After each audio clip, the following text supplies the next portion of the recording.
Programme में आपको एक बार फिर खुश आमदीद कहेंगे। पूरा पाकिस्तान इस वक्त इस इंतजार में है कि मरकजी रुयत हिलाल कमेटी की जानिब से चांद की रुयत से मुतालिक आगाह किया जाए। इस्लामाबाद और लाहौर से तो ये खबर आ रही है फिलहाल कि बादल हैं, किसी हद तक चांद दिखाई नहीं दिया, मगर कोलू और खैबर से कुछ ये शवाहिद मिले हैं कि चांद दिखाई दिया। मगर हम सब भी इंतजार कर रहे हैं उसी तरह जिस तरीके से आप इंतजार कर रहे हैं कि कब तक मौलाना अब्दुल खबीर आज़ाद की जानिब से जो सरबराही कर रहे हैं मरकजी रुयत हिलाल कमेटी की, आगाह किया जाए कि आया कल यकुम शव्वाल है या नहीं। सो हम समा पर आपको इससे आगाह करते रहेंगे। हमारा जो दूसरा मौजू है जिस पर हम गुफ्तगू करेंगे वो भी ईद से ही कुछ ना कुछ किसी हद तक मिलता है, जिसकी तैयारी हम बड़े शौक से करते हैं। रमज़ानुल मुबारक के आखिरी अशरे में लोग जहाँ इबादत में मसरूफ़ होते हैं, वहीं साथ ही साथ ईद की तैयारियाँ भी ज़ोरों शोर से शुरू हो जाती हैं।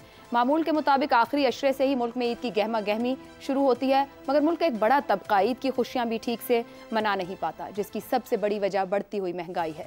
मुल्क के बहुत से बाजारों और मार्केट्स में शॉपिंग में वो जोशो खरोश नज़र नहीं आ रहा जो इससे पहले ईद उल फितर पर नज़र आता था।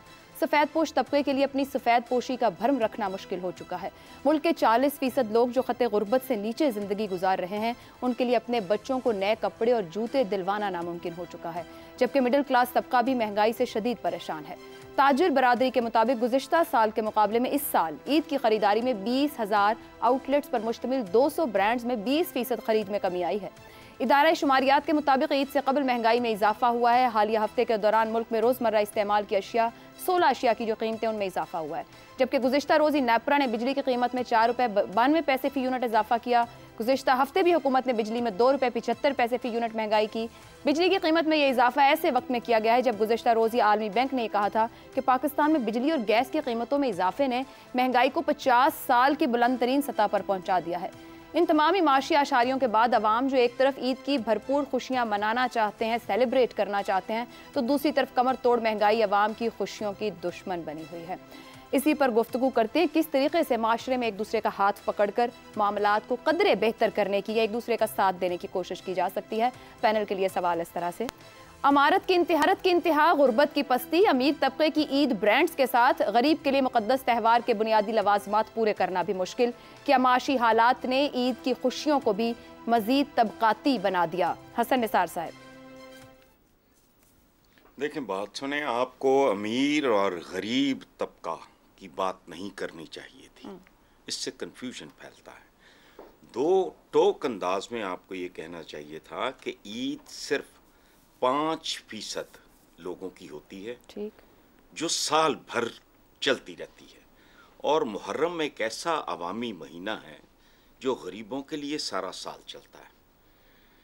और ये उस मुल्क में हो रहा है जिसकी भारी तरीन आबादी की एक महबूब हस्ती ने फरमाया था, मफहूम है 2 लाइनें: जब कुछ लोगों के पास उनकी ज़रूरतों से बहुत ज़्यादा जमा हो जाए तो ये जान लो कि लोगों की भारी अक्सरियत बुनियादी तरीन ज़रूरतों से भी महरूम हो चुकी है। ये है 1450 साल पहले हमें बताई गई सच्चाई। हम मुनाफिक हैं, कोई नई बात नहीं, सबको सब कुछ पता है। ठीक। शहजाद साहब, ये पिछले एक हफ्ते के अंदर 2 बार बिजली की कीमतों में इजाफा, आखिरी अशरे में पेट्रोल की कीमत में महंगाई। एनर्जी एक ऐसी चीज़ है जिसके बगैर कोई भी घर अब चल नहीं सकता है। लोगों को बहुत कुछ अपना समेटना और अपने आप को स्क्वीज करना पड़ रहा है सर्वाइव करने के लिए, ऐसे बिल और इन चीज़ों को इस्तेमाल करने के लिए। अवाम किस तरह बैलेंस करे लाइफ को? और फिर अब जब हम बात करते हैं कि दिखाई बहुत कुछ देता है, उसके हुसूल के लिए फिर मसाइल और कहीं बढ़ जाते हैं, फिर हम क्राइम का भी हवाला दे सकते हैं। कोई तरीका, किसी तरीके से माशरे के अंदर कोई तवाज़ुन पैदा करने की कोशिश की तरफ बढ़ा जा सके?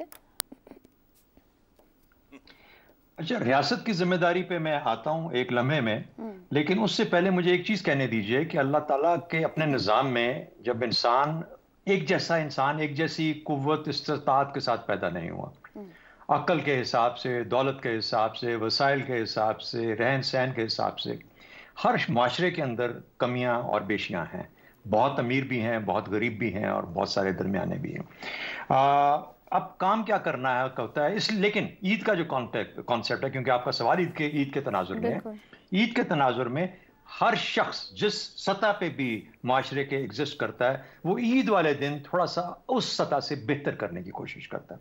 और ये उनकी चाहे छोटी जिंदगी है चाहे बहुत बड़ी है, उसमें एक खुशी लेके आती है उनके घर वालों के लिए, उनके औलाद के लिए, उनके आसपास।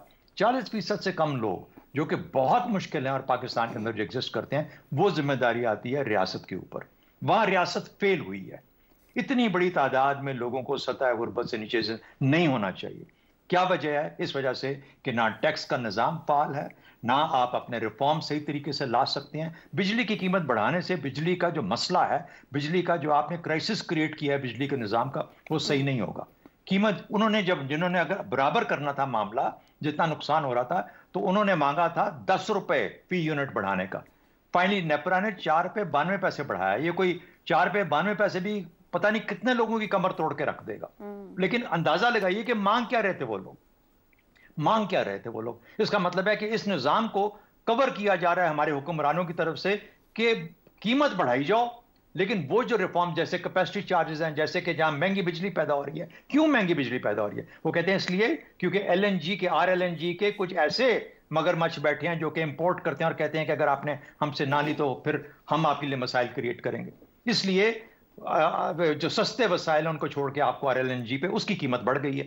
तो जब भी आप ये काम करते हैं, जब आपके निजाम में बेईमानी है, तो फिर उसकी जो जोर है, उसका बोझ है, वो आप आम आदमी पे डालते हैं। तो रियासत फेल हुई है उन 40% के कॉन्टेक्स्ट में। लेकिन जहां तक ईद का ताल्लुक है, हर शख्स अपनी इस्तात के हिसाब से थोड़ा सा बेहतर करने की कोशिश करता है और हल्की सी खुशी की, कुछ के यहाँ बहुत ज्यादा खुशी हो, शायद कुछ के यहाँ एहसास भी ना हो, लेकिन आमतौर पे बहुत बड़ी मेजॉरिटी के अंदर कोशिश होती है कि उस दिन थोड़ा बहुत ज्यादा कर लिया जाए, और यही शायद रमजान की बरकत और खुशी का बायस बनता है। ठीक हो गया जी।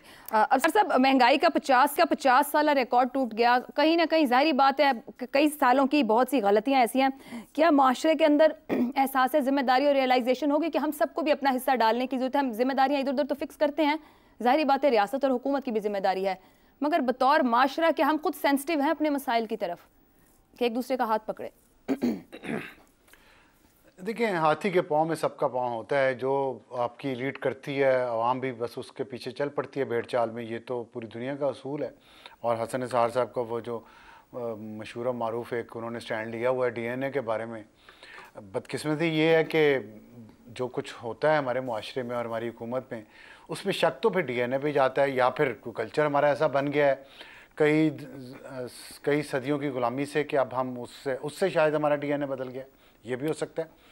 तो लेकिन माशरा ज़िम्मेदार है, इसमें कोई शक नहीं है। हमारे यहाँ दिखावा ज़्यादा है, हमारे यहाँ अपने तौर पे ज़्यादा किया जाता है, इंडिविजुअली किसी को दे के एहसान किया जाता है, कलेक्टिव एफर्ट कोई नहीं है। जैसे दूसरे मुस्लिम माशरों में, अरब में है, टर्की में है, मलेशिया इंडोनेशिया में भी है, और मुसलमान वहाँ बहुत ज़्यादा एक दूसरे का ख्याल भी करते हैं, अच्छे तरीके से, इज़्ज़तदार तरीके से करते हैं। लेकिन सब कॉन्टिनेंट का कोई प्रॉब्लम ही अलग है। लेकिन इससे बढ़ के देखना हमें यह है कि हमारी जो हम खित्ते में हम सबसे पीछे क्यों रह गए।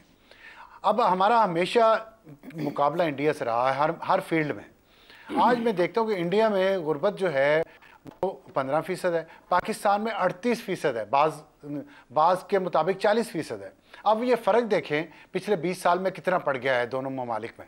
अच्छा, बांग्लादेश जो हमसे, जिसको हम बड़ा तज़हीक अमेज़ तरीके से मुखातिब करते रहे, वहाँ 20% है गुर्बत, नेपाल में भी 20% है, श्रीलंका में 14% है, और हमसे आगे कौन है फिर? अफ़गानिस्तान, जिसमें 49-49%। तो हमारा और अफ़गानिस्तान का मुकाबला है अब कि कौन ज़्यादा गरीब है और कौन ज़्यादा बच्चे पैदा करता है। और वो हमारी आबादी 20,075 में डबल हो जाएगी, 45 करोड़ आबादी हमारी हो जाएगी, और दुनिया में चौथा बड़ा मुल्क होंगे हम आबादी के लिहाज से।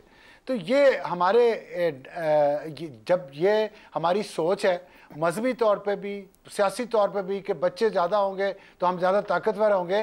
तो अब तो साइंस एंड टेक्नोलॉजी का दौर है, इतनी अकल नहीं है। चाइना अपनी आबादी कम कर रहा है, इंडोनेशिया अपनी आबादी कम कर रहा है, इंडिया भी कोशिश करेगा किसी वक्त जाके कि अपनी आबादी कम करे। अमेरिका की आबादी वही रहेगी तकरीबन जितनी है इस वक्त। लेकिन हम देखें कहाँ से उठ के कहाँ पहुँच गए। हमारी आबादी बांग्लादेश से कम थी 1971 में, और आज बांग्लादेश की आबादी भी वही रहेगी तकरीबन जितनी अभी है। हम चौथा बड़ा मुल्क हो जाएंगे। लेकिन ना हमारे पास और कशकोल हमारा इतना बड़ा है कि दुनिया में जहां कहीं भिखारी पकड़े जाते हैं, हजारों की तादाद में सबसे ज्यादा तादाद पाकिस्तानियों की होती है। ये हमारा एक कौमी और सियासी अलमिया है। ठीक है, आपने 2 बार जिक्र किया। मेरे ख्याल से मैं 2 दिन पहले एक रिपोर्ट देख रही थी, पाकिस्तान ऑलरेडी शायद 4थे नंबर पर आ चुका है और अगर 2075 तक भी यही हालात हैं तो फिर बहुत फिक्रमंद होने की ज़रूरत है। इफ्तिखार साहब, दुनिया भर में मजहबी या दीगर त्योहारों पर लोगों को रिलीफ, अशिया सस्ती होती हैं, गिफ्ट्स, टोकन्स, डिस्काउंट, सब कुछ होता है। हमारे यहाँ उल्टा क्यों हो जाता है? जिस चीज़ का वक्त आता है, अगर वो बड़ी ईद होगी तो नमकीन चीज़ें, मसाले, ये छोटी ईद होगी तो मीठी चीज़ें, इससे मुताल्लिक़ा चीज़ें, कपड़े, ये क्या है? हम लोगों को यही दिन लगता है कि कमा लो जितना कमाना है। हम मुनाफिक हैं, झूठे हैं, मौका परस्त हैं। हमारे नज़दीक गरीब मुसलमान नहीं है, हम मुसलमान हैं। हम उसकी ज़रूरियात का बिल्कुल केयर नहीं करने को तैयार। हम उसकी ईद की खुशियों में कंट्रीब्यूट करने को तैयार नहीं हैं। हमें क्या, वो गरीब है तो गरीब है। ये एक नया फ़लसफ़ा है कि गरीब को गरीब पैदा किया गया, अमीर को अमीर पैदा किया गया, सो ये बहस ही ना की जाए। लेकिन मैं उन लोगों में से हूँ जो समझता है कि जो अमीर तबका लूट रहा है ये ज़्यादती कर रहा है। और फ़र्ज़ करें अगर गरीब लोग उसके लिए ईंधन न बने उसकी ख्वाहिशात का, तो इमारतें सब ख़त्म हो जाएंगी। ये हकीकत नहीं है। ये जो फैक्ट्रियाँ चलती हैं ना, इनमें काम करने वाले जो गरीब हैं, अगर वो काम ना करें और भूख की उस हालत तक पहुंच गए, उन्होंने फ़ैसला कर लें कि इससे ज़्यादा भूख हमें क्या मिलनी है और हम काम ही नहीं करते, तो ये जो खरबों रुपया कमाया जाता है ना साल साल का, वो कमाना मुश्किल हो जाए। मुझे एक आपसे शेयर करना है कि पिछले सालों में एक ट्रेंड देखने में आया ईद के ऊपर, और ये ट्रेंड के अंदर एक ख़राबी है, ये ईद स्पेंडिंग। अगर 2018 में देखें तो उस वक्त 1.1 ट्रिलियन रुपीस है। और ये फिर कम होता जा रहा है। 2019 में ये 800 बिलियन रह जाता है। फिर ये उससे कम होके ये 2019 में उससे भी कम होके 560 रहता है। और क्या पोजीशन है today when we are talking? Last year ये चला गया था 432 बिलियन पर। अब देखें कहाँ से ट्रिलियन से शुरू होते हुए स्पेंडिंग जो है वो कहाँ पे आई है। लोगों की कुवत जी। और ये बड़ा ख़तरनाक ट्रेंड है। और ये उन लोगों के लिए वार्निंग होनी चाहिए जो गरीबों के को इस्तेमाल तो कर रहे हैं बतौर मज़दूर, बतौर किसान के। वो पैदावार वो करता है, ले आप जाते हो, स्मगलिंग आप करते हो, माल आप कमाते हो, आना आपका नहीं लगा होता। तो ये जो माहौल बन रहा है ना, जिसकी निशानदेही बड़े अच्छे अंदाज में मेरे दोस्तों ने की, ये संगीन सूरत हाल की तरफ हम जा रहे हैं। और माशरे पे असरात नजर नहीं, माशरा क्या है, तबाह हो रहा है माशरा। माशरे में ये जो दोस्त कह रहा था कि लोग बाहर जाके भिखारी बनते हैं पाकिस्तान के, बहरहाल उनके पास किराए के पैसे तो है। क्राइम रेट का इतना बढ़ना, पिछले क्राइम रेट हर लिहाज से crime rate, it is not only कि पैसे छीने जा रहे हैं, जो माशी और माशरती तबाही आ रही है सोसाइटी के अंदर, वो उसकी वजह भी यही है। मतलब अगर एक घर के अंदर आप देखते हैं कि एक बच्चे के पास बेहतरीन कपड़े हैं, उसी गली और मोहल्ले में रहने वाला दूसरा बच्चा जो उतने अच्छे महंगे कपड़े नहीं खरीद सकता, तो जो नफरत जन्म ले रही है ना, उस नफरत का इजहार किसी दिन हो गया तो ये सारा का सारा निज़ाम जो है, मैं ये तो नहीं कहता कि ढांचे तबाह हो जाएगा, क्योंकि जिनके पास पैसा है उनके पास बंदूकें भी अच्छी हैं, लेकिन ये ढांचा हिल जाएगा। सो आपके सवाल में 2 चीज़ें, अमारत की इंतहा, गुर्बत की पस्ती, बिल्कुल दुरुस्त आपका ये फिक्र है। It is based on reality. अमीर तबके की ब्रांडेड मतलब उनकी जूतों की 3 लाख 4 लाख 5 लाख रुपए जूते की कीमत, ये भी इनसेंसिटिविटी है ना। यस। और वो जवाब देने को तैयार नहीं है कि उनको ये जूता खरीदने के लिए पैसा कहाँ से आया। अगला गरीब के लिए मुकद्दस त्यौहार के बुनियादी लवाजमात, और सेवैयाँ खरीदनी महंगी हो गई हैं, घी महंगा हो गया है, वो जो 4 चीज़ें डालते थे मेवे, वो डालने मुश्किल हो गए हैं। हकीकत तो बहुत तल्ख है। और आपके सवाल में क्या माशी हालात ने ईद की खुशियों को मज़ीद तबकाती बना दिया? 100% तबकाती बना दिया। एक वो तबका है जिसके पास पैसा ही पैसा है, और एक वो तबका है जो उनको सिर्फ देख सकता है। दुरुस्त हो गया। हकीकत बहुत तल्ख है, तो हैव और हैव जो बढ़ता फ़र्क है वो ज़्यादा मसाइल ला सकता है। यही माशरे की जिम्मेदारी शायद हुकूमतों और रियासतों से भी बढ़कर होती है कि अपनी आंखें खोलें और जिम्मेदारी का एहसास करें। आज के प्रोग्राम से इतना ही, इजाज़त दीजिए। अल्लाह हाफ़िज़।